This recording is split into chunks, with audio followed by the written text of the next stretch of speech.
nation is taking a strong stance against insecurity in Nigeria despite threats from bandits and terrorists. In a recent address, President Tinubu issued a stern warning to these groups, urging them to surrender or face severe consequences. President Tinubu's administration has implemented both kinetic and non-kinetic strategies to eliminate these threats, particularly in the north, where the country has been plagued by rampant killings from bandits and herdsmen. To achieve success, President Tinubu's administration will provide the armed forces with necessary human and material resources, as stated by the National Security Advisor, Nuhu Ribadu. Joining us from our Abuja studio is an international security risk management consultant, retired Commodore Abimbola Ayuba. Good morning. Thank you for joining us. Good morning, Veronica. Thank you for having me. Good morning, viewers. Right. Well, we also have joining us Roy Okidieve, a military veteran and security consultant. He joins us via Zoom from the United States of America. Roy, good morning. It's good to have you join us. Good morning. Always a pleasure. Thank you. Right. Let me begin with you, Roy, with regards to the statement coming from the president asking that these terrorists, surrender or they face the severe consequences. But there are those who are asking how well have we been able to address this matter of reintegration and rehabilitation of terrorists and bandits that surrender. We know of Operation Safe Corridor. How successful, from your perspective, has this been? Well, so far, we are all observing it. I believe you have seen that the de-radicalization process is not working, because one of the fruits of the de-radicalization process is supposedly to have seen those that have been taken through the process come out to say, I was a bandit before, and start propagating issues against banditry, kidnapping, terrorism, and the government has not been able to show us a good number of those that have gone through the system, are reintegrated into the society, and maybe become like a journalist, a driver, a doctor. Let's see them, how they were brought back from the radicalization they passed through. And these things are going to affect the process itself. People cannot trust the process because so many of the Nigerians that are suffering from the terrorism, they are in the camp, and they are suffering in the camps.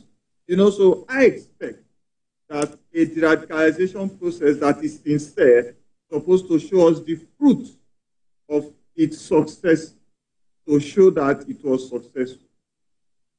Right. Okay, let's come over now to the retired Commodore.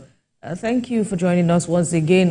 Let's compare Roy's assessment now with yours, because the government still says that, the offer of surrender is still open. The government is still encouraging, terrorists, bandits to surrender before the window closes, and then the government will come all out on them. How would you, assess this issue of bandits, surrender, repentant terrorists, repentant bandits, as the case may be? Thank you very much, Kemi. Well, Roy was quite right. I agree with him that the entire radicalization process have been fraught with a lot of errors, gaps that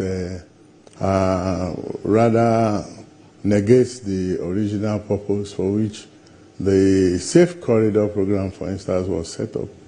And in reality, what it implies is that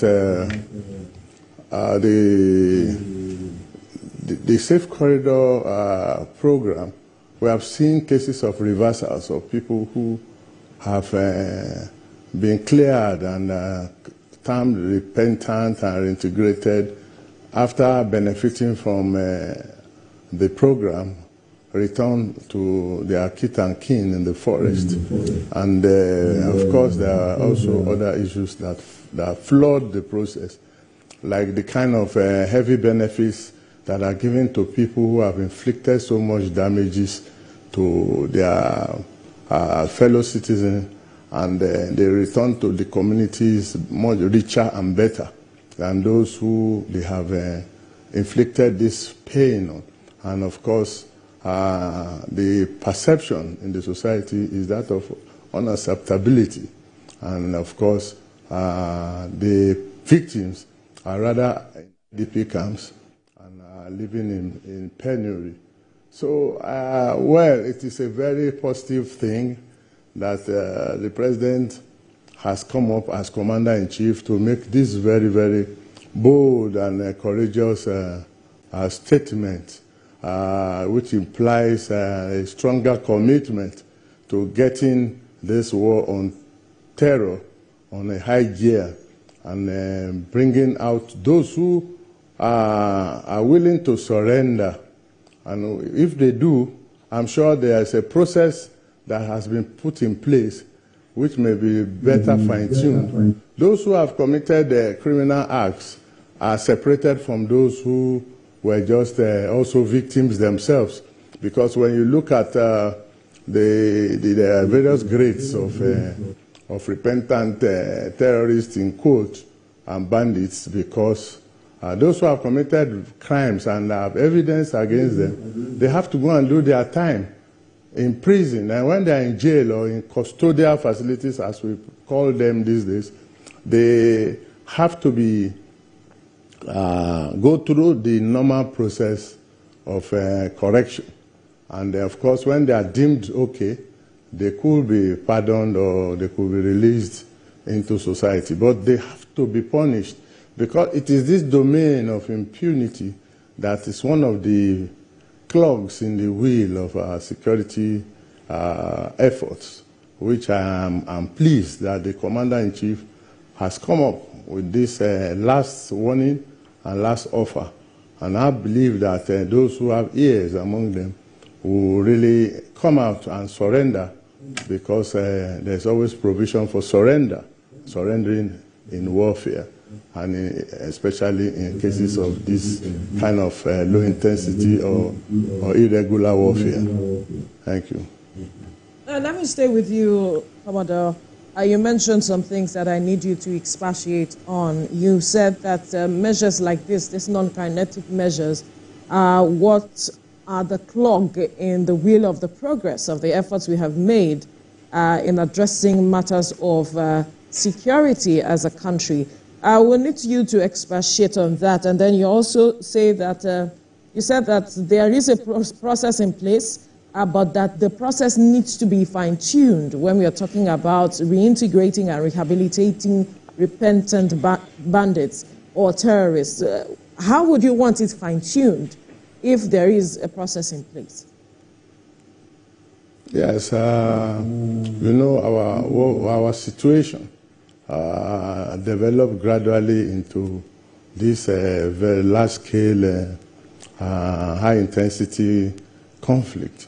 Ideally, in a regular warfare, what we first of all do is to demobilize all the combatants, take away their vehicles, take away any means of mobility from them, and bring them into camp. And then you begin to disarm them and take away the arms, destroy the arms, and begin the process of rehabilitation.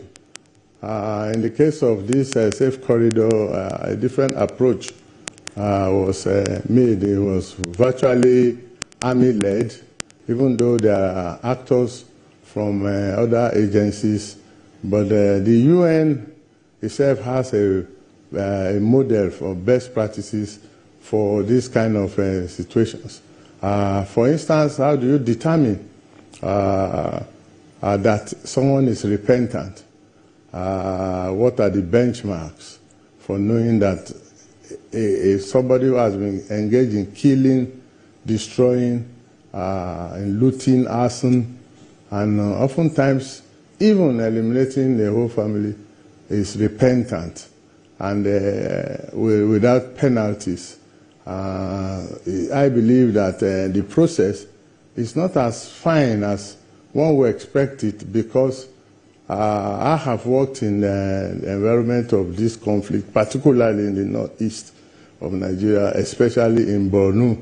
And I happen to know the opinion of traditional rulers, the civil society organizations, and those afflicted in IDP camps do not agree that those who are responsible for their pain and agonies are being kept in camp, wearing fine dresses, eating a quarter of a chicken, and then being given allowances, and then again they are being treated like kings.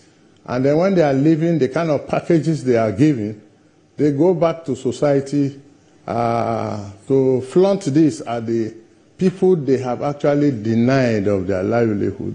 And of course, these are the areas where it's leading to a new source of future conflict, because those who have been affected, whose livelihood has been taken away, those whose parents have been killed, they will also try to retaliate.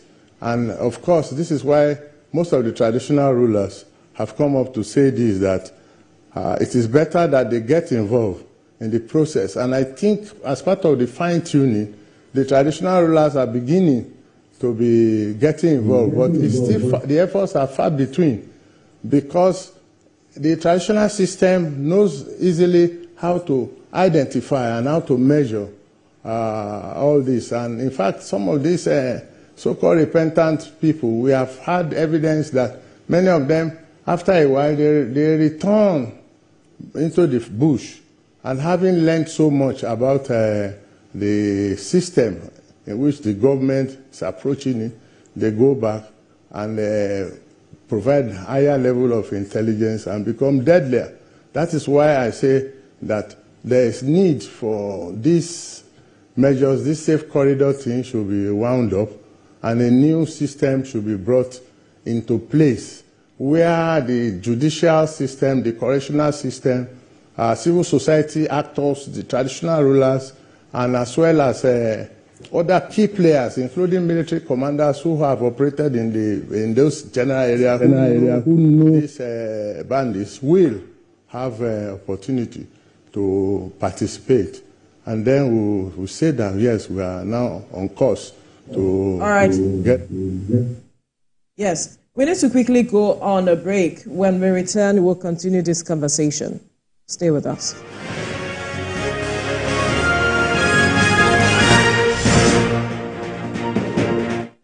Wake up in the morning, you want to start your day, start with Kellogg's,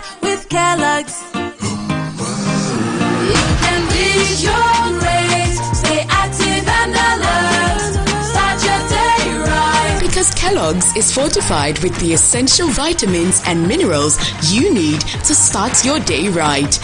With Kellogg's, you can reach your grades. The breakfast time is Kellogg's time.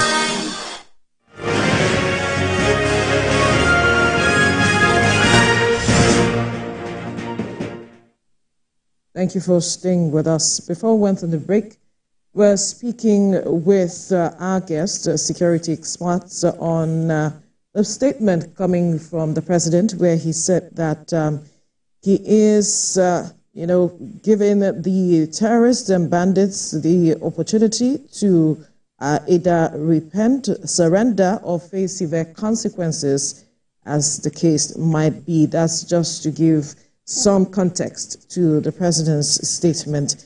And our guests that have been speaking with us on this matter, retired Commodore Abimbola Ayuba, who is an international security risk management consultant, as well as Roy Okivieve, a military veteran and security consultant, have been speaking with us on this issue. Now I move over to Roy.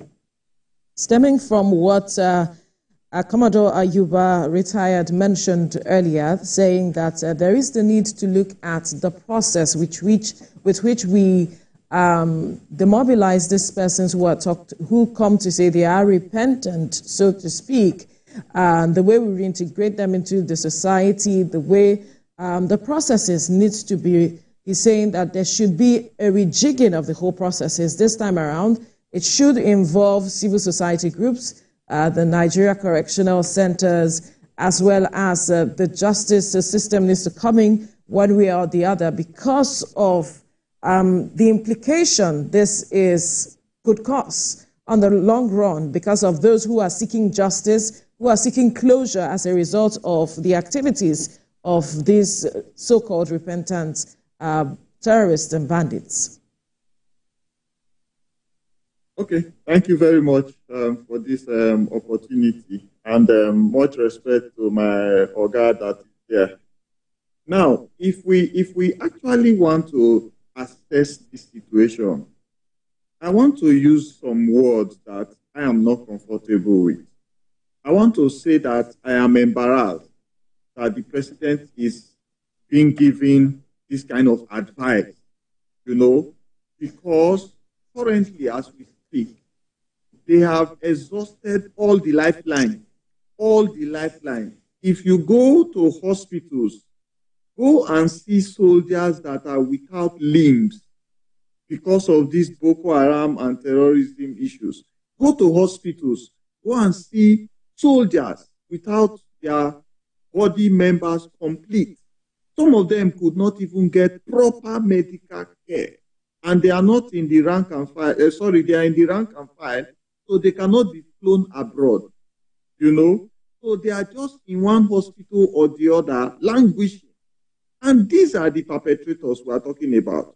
Go to some villages, you will see children of 9 years, 10 years that are with children, 12 years, because they are in IDP camps. They are being abused sexually. We have the cases online where these people are being abused. Go to villages where terrorists come into the village, they rape the women in the presence of their husband. And after that, the marriage is destroyed. Do you know the quantum of destruction that these guys have done? So I don't think they deserve another lifeline. What I believe is that currently we should penetrate them with our intelligence guys. We should go in and get all the necessary narratives and smoke them out. Because right now, the whole world is not even interested in terrorism. See what is happening in Hezbollah and all the other terrorist groups around the world. So it is an opportunity for us to quash these people and rout them out. Nothing like human rights that is going to stand. Why? Because we have seen the abuse of human rights from their side, from patriotic Nigerians that are even taxpayers. The same taxpayers' money is used to equip the agency. So I don't think that we should even be discussing about de-radicalization or any kind of lifeline for them right now. The president should give instruction to the judiciary.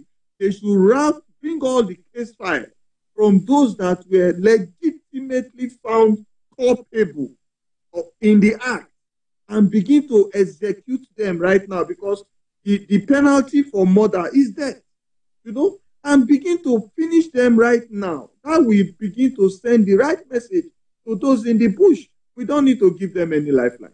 Thank you.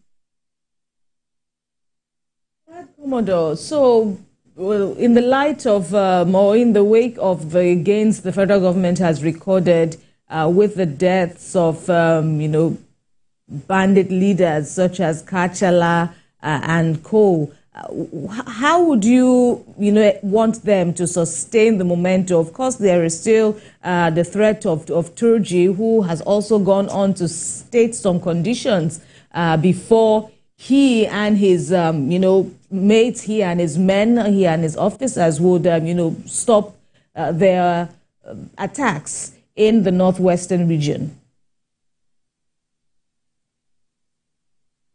Okay, is it for me or for you? For you. Okay, now look, those that have been killed, I assure you that they have been replaced.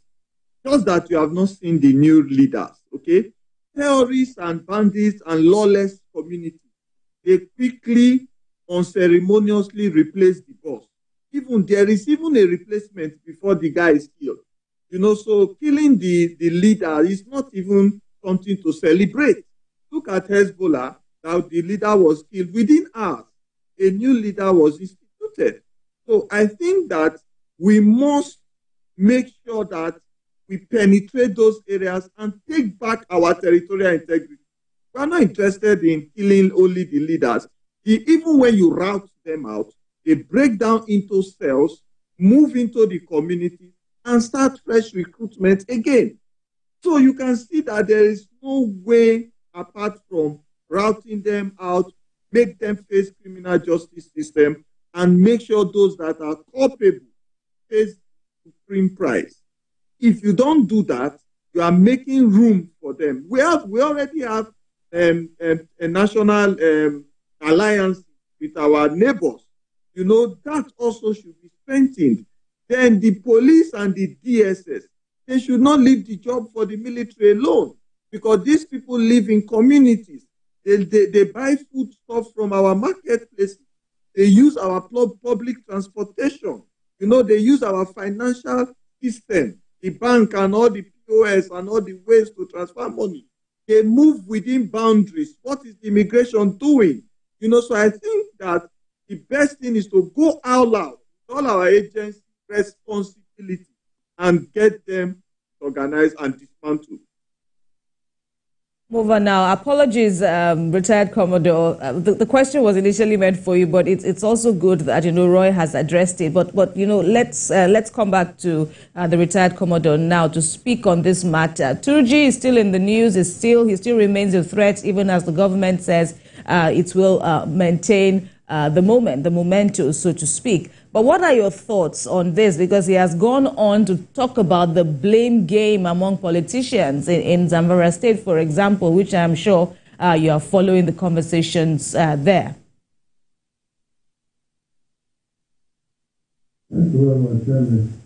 That in a country as blessed as Nigeria, with a lot of human resources and a lot of multiplicity of security agencies, we have one single terrorist making waves and even dominating social media, issuing threats.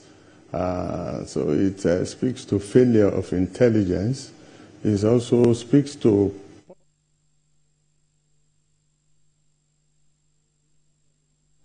within the security agencies, and of course the failure of the system to recognize and empower traditional rulers keeps going there, and also the failure to plug the vast unpoliced or under-policed spaces that exist, which gives freedom of action to all these terrorists. And I keep advocating that it is time to put in robust community policing systems, state policing systems, which will provide new layers of security and intelligence and make people responsible for their own protection. And it is this very porous and free space which these terrorists have that have made them to become this lethal. And of course, we have had reports of people hobnobbing with these terrorists in the name of negotiation. I don't know where on earth to negotiate with terrorists who have declared and waged war against the country, which itself is high treason.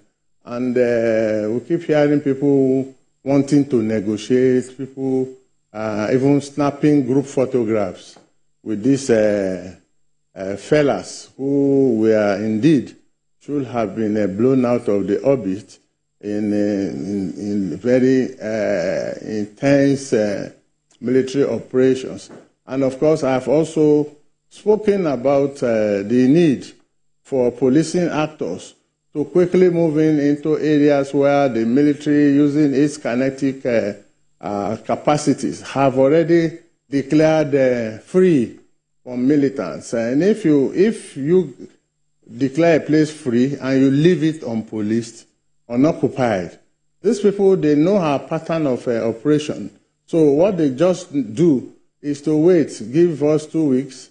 When the military move on, they go back. They simply go back to those places and inflict more harm and more pain on the people, especially those who are perceived to have provided intelligence and those who they feel have been getting closer to government forces. So all this have to be done simultaneously. And of course, we need to, again, begin to use beyond the high-level intelligence, and that means that the intelligence system also, gladly, we could see that recently there were reshufflements in the National Intelligence Agency, the DSS. So it's also an indication that the government is responding positively to views of Nigerians, because we've said it over and over on this program, that the NIA should intensify its efforts in our countries surrounding us to ensure that we work in collaboration with neighboring states who are friendly with us, and those who are not, we should find a way of infiltrating there and get all these people, prevent them from crisscrossing our borders, and of course, looking closely at what Roy has even mentioned. The thing is, even in irregular warfare, something happened in Burkina Faso recently where the military was accused of killing over 600 civilians.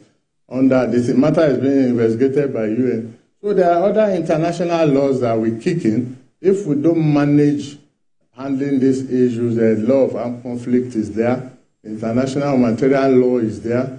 So, and as a responsible armed forces, we should operate within the ambits of some degree of international compliance, so that in the end, we will not be called names and also be called upon to come and answer queries over international platform. So I believe that the bold statement of the president is like a word to erring children of a father, to call them to order. If they don't come back on track, they will be neutralized. And that is the truth of the matter.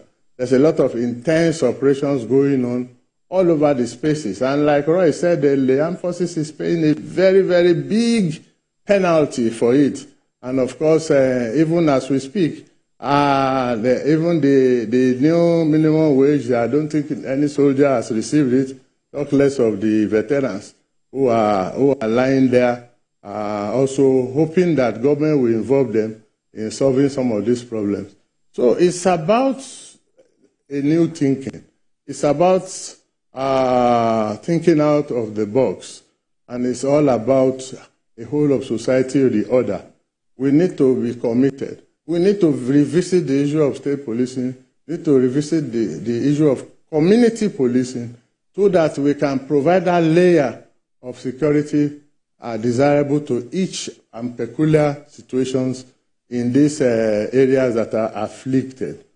Thank you. All right, let's move over now to Roy to also compare notes with regards to how we can move from here, a holistic approach. Retired Commodore has mentioned a number of issues, rethinking our approach as even a society as it is. He also mentioned the matter of state policing, a matter that we are still looking into as a country. There are states who are willing to work with that, and there are other states who are still skeptical about that approach. But from your perspective, how do we address this matter holistically, having a kinetic and non-kinetic approach such that justice is being reflected, and the people concerned, the people that are affected by this, can have some level of closure at the end of the day? Okay, thank you for this opportunity, and most respects to my boss there. You see, one thing I want us to understand is this. If, in capital letters, if the president and the presidency, we should understand the difference between the president and the presidency and the ruling government. If the ruling government in Nigeria now is ready to stamp out terrorism, we don't need new structures. We don't need new committee. We don't need new squads, strike squad or whatever. We don't need it. In the infrastructure of terrorism always already has areas that you can handicap it. You can. You understand? Because anything coming into Nigeria must pass through water, land, or air. You understand? So once you have your immigration system processes in place, you will be able to curtail to a large extent the things that fuel terrorism. You also know that the another infrastructure they need is financing. And so many times, even Malami that left with the other regime of governance in Nigeria said that he has a list of terrorism sponsors. So if individuals and corporate organizations, so if he couldn't address it, did you hand it over to this administration, or did this administration ask for the document to say we want to see those people and start to deal with them decisively? So there are financial triangles that must feed terrorism. We have the financial system monitoring and control already. We could begin to handicap them in most of those areas. They need food, and most of the time the food they need is gotten from our farmers and our market areas. The DSS, the NSA office, the military intelligence, they could all collaborate and begin to be the ones to even supply those food. Some of those things that the Western country do, and we think they are wasting their time, is giving them control over the vices of miscreants and hoodlums. Now, those areas are penetratable. You know, we have fishermen community in all those waterways that they use, the creeks, and we could manipulate ourselves into their presence. We can clone ourselves into their presence. I was in the military. I know all of these things, and I'm so surprised that they are not being utilized and integrated to dismantle this thing called terrorism in Nigeria. Now we have moved from terrorism to be ascribing them as bandits. What is a bandit? It's also a lawless body against the instituted authority of a territorial integrity called a country. You know, so the purpose of bringing them into any society could be dismantled by the institutions already existing in those societies. If you put those bandits in detention, you can also put some security agency in those detention also. You can put devices in those places that could listen to their conversation. Look at NDLEA, my sister. NDLEA. Do you see them on TV saying, we will do this, we will do this? No. They just show you what they have done, and that's all. They move on. It's left for the judiciary to know what to do. You know, every day you hear NDLEA had busted one factory.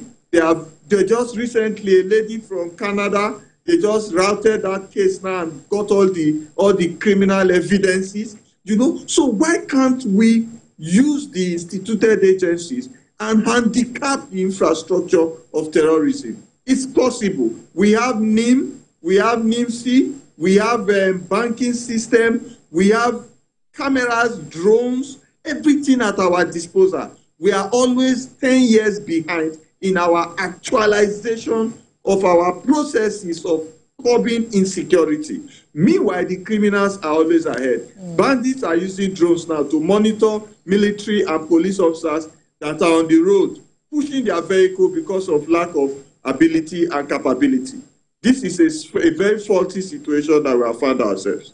All right, quickly, Roy, and then let's also talk about the political dimensions to curbing terrorism and the like, especially in Zamfara State, the back and forth between the incumbent and his predecessor. Talking about Governor Dauda Lawal and, you know, the back and forth with him and his predecessor, as I mentioned. What are your thoughts on this? Because there is also the element of it bringing some form of implications in the government's stance against these forms of criminality. Okay, let me show you a very wicked triangle right now. Now, you have people in government claiming to be political faithfuls to people in government and people in power. And those same people are also fraternizing with terrorists and bandits and criminals.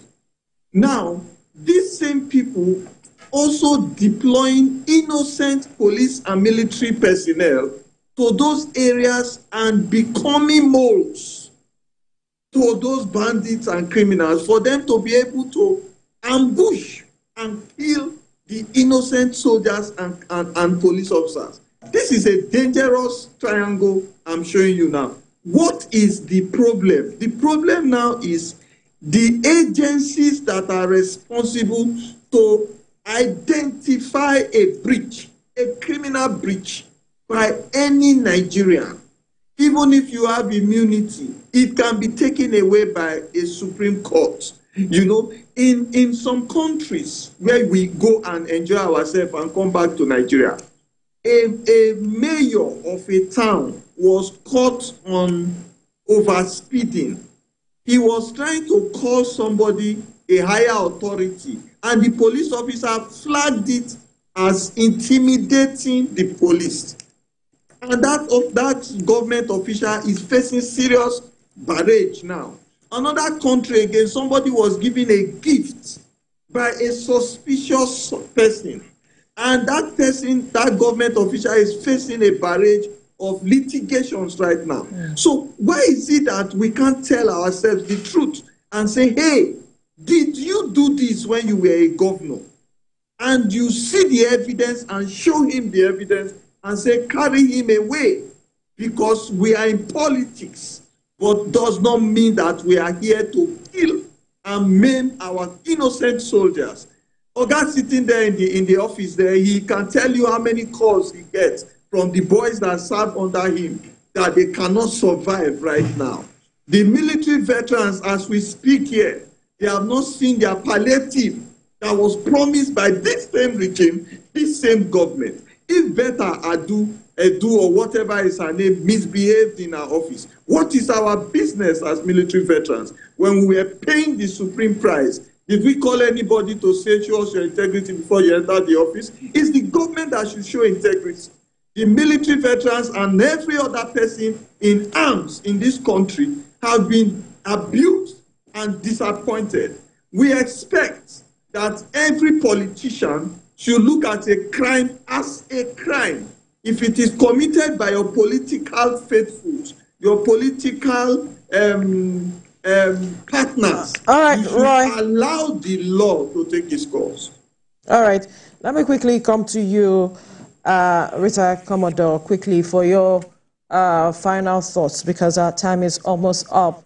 The conversation around hiring military contractors to also address this issue of insecurity, be it banditry, terrorism, whatever name we want to call it. There are those suggesting we should go the way of hiring them, and there are those who are saying, especially the Chief of Defense Staff, is saying that we do not need them. Where do you stand on this quickly in the next 60 seconds? Thank you very much. I think my sister